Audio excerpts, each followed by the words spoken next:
we've been doing this all postseason. Dennis and I give 2 key players that a matchup hinges on. It'll pivot on their play. We each pick 2, and you know what? I just want to point out, going into Game 2, I made the announcement that Jake Gensel was going to be one of my key players until he scored a goal on a goalie. Because up until that point, he had only scored on an empty netter in the postseason. So I made that statement. By the end of the next game, he had 2 goals, and a goalie was in net for both of them. So he is not one of my key players. That is why, even though I said he would be for a while. My first key player is Andrej Sekera. Okay. Play well, play controlled. Don't take out the goalie. Don't end a power play with another penalty. Mm-hmm. It's the gift and the curse of Svech. He's so good. He's so talented. When he rang the post in Game 2, I thought he was on the verge of really making a big play. But he also, flips Igor Shesterkin and then looks around like, what? What did I do? And it's like, well, goalies are going to get that call a lot of the time. I think Svech can be a guy who can be both an addition by playing well and addition by subtraction by avoiding a couple of those really Svech mistakes that he's made over the last couple. And if he does that, I think he can be a huge part of the Canes getting the win.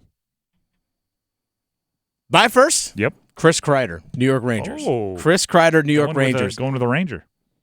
He had a goal last game, power play goal that tied things up. He also had 2 assists back there in Game 1 as well. This guy makes his living in front of the net, making life miserable for goaltenders. He parks himself in front of the net. He's as good as it is in the NHL in terms of guys who score within 10 feet of the cage.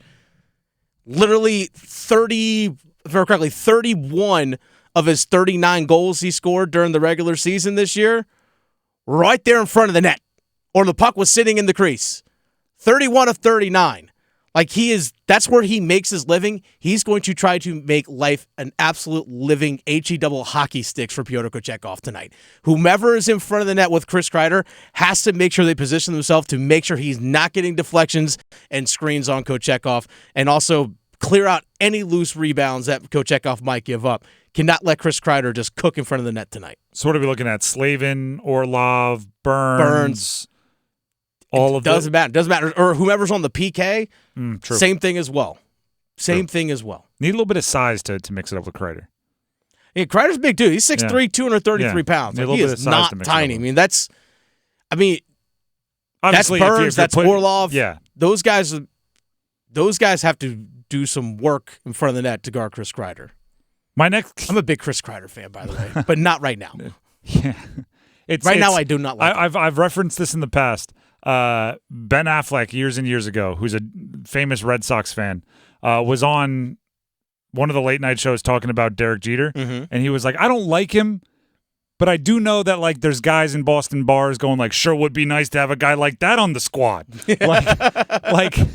That's kind of how I feel about players on teams that I don't like, but I respect their game. I'm like, I don't like them, but I mean, if you want to put on our jersey, we could probably make room.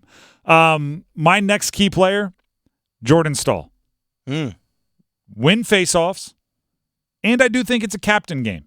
I think it's one of those games where nobody should have more urgency than Jordan Staal. He should understand. He should be the tone setter. I want a big hit from him early. I want him to dominate faceoffs. He obviously creates a ton of shots. Heck, find the back of the net on one of them. I want him to be a spark early on in the game with just how menacing he can be. And then, of course, they'll cut to him and his face will be, because that's just Jordan Staal. He just same expression. He either scored a goal or he won the lottery or he just had the best meal of his life, and it's still just stoic. Yep. Doesn't change. What do you got for key players? I think also as well with Staal, when it comes to the PK, generally he and Seth Jarvis are the ones out there on the ice to start the penalty kill. It's imperative on him. You got to win those faceoffs. Imperative. I mean, if I could have somehow made one of the key players everyone that plays at all on either special team, yes, I would have done it. If you have a role on the first or second power play unit or the first or second PK, I would have made that the answer. But that's most of the team. I know we talked a lot about Kochetkov earlier, so I'm gonna deviate from him right now. It's Evgeny Kuznetsov. You're coming back in the lineup. You were healthy scratch in game number 2. What are you bringing coming back in the lineup today?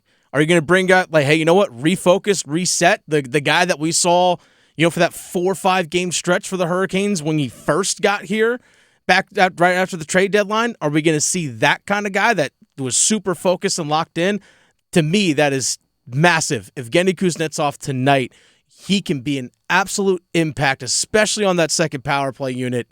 Evgeny Kuznetsov for me is my second guy. Over under 10 minutes for Kuzi. Still going to go under. Yeah. I'm still going to go under. Digits, but you can be impactful in 9 minutes of action worth, tonight. Kuzi. Get your money's worth. You're only going to play 8 minutes, but make us remember all 8 of those bad boys.